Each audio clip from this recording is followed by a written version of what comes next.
अस्सलामुअलैकुम मेरे दोस्तों एंड फ्रेंड्स, कैसे हैं आप? उम्मीद है कि आप अच्छे होंगे। आज जो मैं टॉपिक डिस्कस करूंगा वो है SHM means simple harmonic motion. जो आप जानते हैं कि चैप्टर 1 का जो है तकरीबन पहला टॉपिक जो है हमारे पास वो है SHM।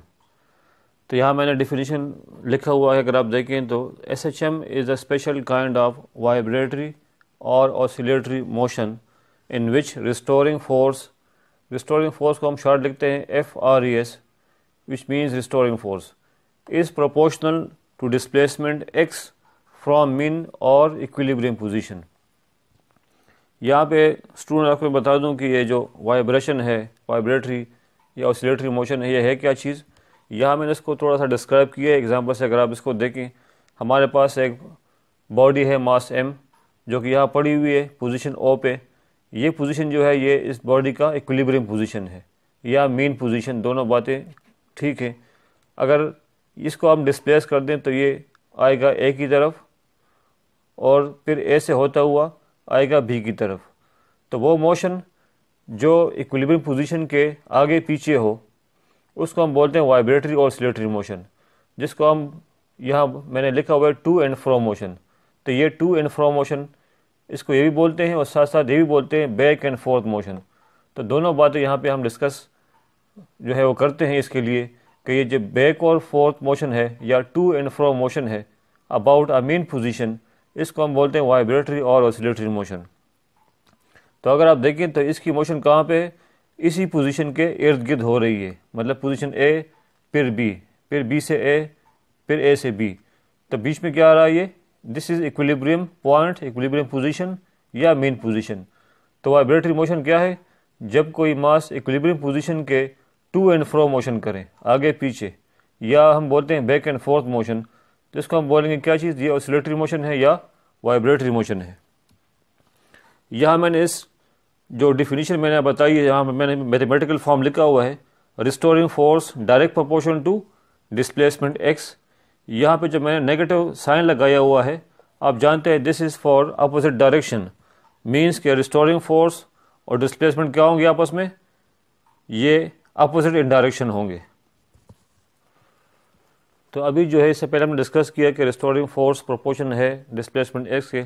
यहाँ पे हम SHM को अभी जो है वो इन टर्म ऑफ एक्सेलरेशन जो है वो डिफाइन करेंगे कि SHM क्या है।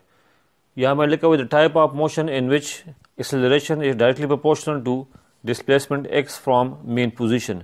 मतलब एक्सेलरेशन जो है ये प्रोपोर्शन है किस चीज़ के, डिस्प्लेसमेंट x के, मगर क्या होगा, opposite in direction for negative sign. तो आप कह सकते हैं कि जो हमने पहले डिस्कस किया था ये पहली कंडीशन थी SHM की, और ये है हमारे पास दूसरी कंडीशन SHM की।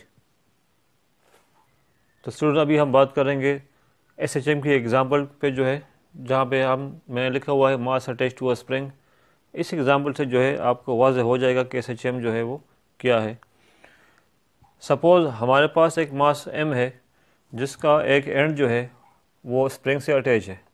वो कहाँ पड़ा हुआ है, मैंने यहाँ पे लिखा हुआ है स्मूथ सरफेस पे पड़ा हुआ है जिसमें कोई फ्रिक्शन नहीं है। फ्रिक्शन लेस का मतलब ये कि इसमें कोई फ्रिक्शन नहीं होगी।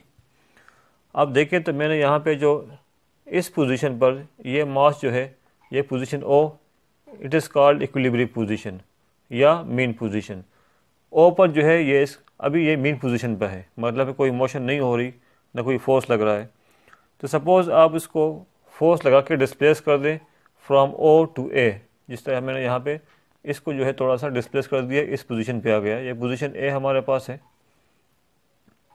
अभी जो है ये आएगा back toward mean position due to restoring force. तो रिस्टोरिंग फोर्स स्टूडेंट वो फोर्स होती है जो मास को वापस लेके आती है टूवर्ड्स मेन पोजीशन। अब ये आएगा मेन पोजीशन की तरफ, यहाँ पे O पर ये स्टॉप नहीं होगा ड्यू टू इनर्शिया, और ये स्प्रिंग यहाँ पे पोजीशन क्रॉस करके आ जाएगा पोजीशन B की तरफ। तो इसके बाद दोबारा ये आएगा पोजीशन O की तरफ, इससे होता हुआ पोजीशन A की तरफ। तो आप देख रहे हैं तो इसकी बैक एंड फोर्थ मोशन हो रही है। पहले यहाँ पे था, फिर यहाँ पे आया, इसके बाद फिर यहाँ पे आएगा, फिर वापस यहाँ पे आएगा, फिर यहाँ पे, फिर यहाँ पे। तो इसकी जो मोशन हो रही है इसी को बोलते हैं back and fourth motion about a main position. Main position के आगे पीछे इसकी मोशन होगी इस मास की जो है। यह स्टूडेंट मैं थोड़ा सा आपको क्लियर कर दूं कि व्हाट इज़ इक्विलिब्रियम पोजीशन। तो मैंने यहाँ पे लिखा हुआ है वो पोजीशन जहाँ पे इस बॉडी पर लगने वाली सारी फोर्सेस जो है, जिसे बोलते हैं नेट फोर्स, वो क्या हो, वो ज़ीरो के बराबर हो।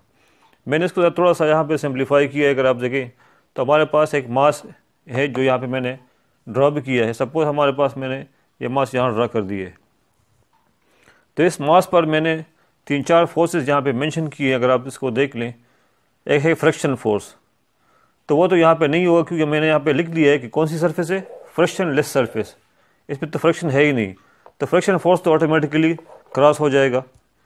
दूसरा यहाँ पे है F A means applied force, तो चूँकि हमने यहाँ पे कोई फोर्स अप्लाई ही नहीं किया अभी तक, ये रेस्ट पे है, मेन पोजीशन आपकी इक्विलिब्रियम पे है, इसलिए एफ ए जो है वो भी ख़त्म हो गया, ये भी नहीं है। यहाँ मैं लिखे डब्ल्यू, तो आप जानते हैं इस वेट जो है वो होता है हमेशा डाउनवर्ड, तो डब्ल्यू हमारे पास क्या है, इसका वेट जो कि नीचे की तरफ है। इसी वेट के बराबर है और फोर्स है जो कि ऊपर की तरफ है, वो मैंने जाहिर किया है एफ एन, मतलब नॉर्मल फोर्स। तो शायद आप ये भी जानते हैं कि वेट और नॉर्मल फोर्स बराबर होते हैं, मगर क्या होता है, अपोजिट इन डायरेक्शन होते हैं। तो चूँकि ये दोनों इक्वल मैग्नीट्यूड में है मगर डायरेक्शन अलग है, इसलिए एफ एन और डब्ल्यू क्या हो जाएंगे, कैंसिल हो जाएंगे। इसका मतलब है कि ना फ्रिक्शन फोर्स है, ना वेट है, ना अप्लाइड फोर्स है और ना ही एफ एन है। तो हमारे पास सारी की सारी फोर्सेस जो हैं वो नेट फोर्स हमारे पास क्या होगा, ज़ीरो होगा।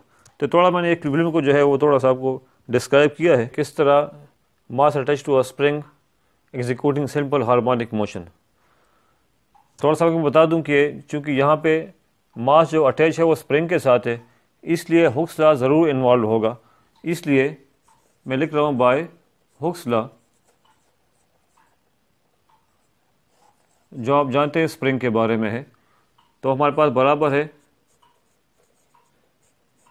F restoring force is equal to minus K X. ये हमारे पास हो जाएगा इक्वेशन नंबर 1।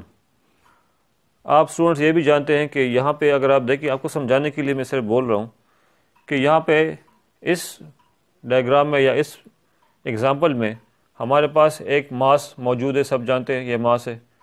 हमारे पास फोर्स भी मौजूद है रिस्टोरिंग फोर्स की सूरत में जो है, और जब ये मास इधर आएगा तो जब इसको आप छोड़ देंगे तो ये आएगा किस तरफ, पोजीशन ऑफ ओ की तरफ आएगा। मतलब है कि ये एक्सेलरेट होगा या एक्सेलरेशन पैदा होगी। इसलिए फोर्स, एक्सेलरेशन और मास जो है हमारे पास किस में होगा, वो है हमारे पास न्यूटन सेकंड लॉ में। इसलिए मैं यहाँ पे लिख रहा हूँ बाय न्यूटन सेकंड लॉ, जो आप जानते हैं F is equal to M A. इसको आप कर लें इक्वेशन नंबर 2।